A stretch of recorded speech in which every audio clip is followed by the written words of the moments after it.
what the school can do better to foster more wellness. I feel like they're on the right track with the school-based mental health and wellness piece with having clinicians on site. And the reason why I say that, I just want to say, is because when I was going through what I went through when I was in school, when my mother passed away when I was 16, I got pregnant a month after my mom passed away. And no one pulled me in the office. No one asked me if I needed therapy. No one asked me if I needed any of those supports. It was just go to school, get your education. But there was more going on. And so mental health and wellness is absolutely important for the students to have that available to them on site.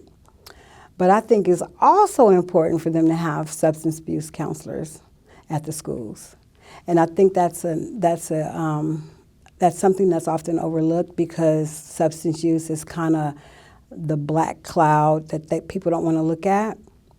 But the reality is, if we can address it now, if we could do intervention now with students before they get to a point to where I was, then we have absolutely been able to do something huge.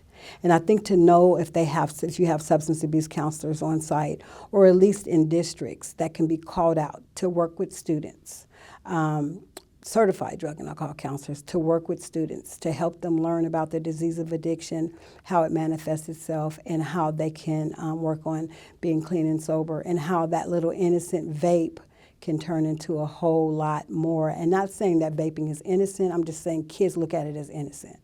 And it really isn't. It's a prelude, I guess you can say, to more things. It's a starting point to begin to say yes to other things, and it's not addressed as much as I feel like it should be.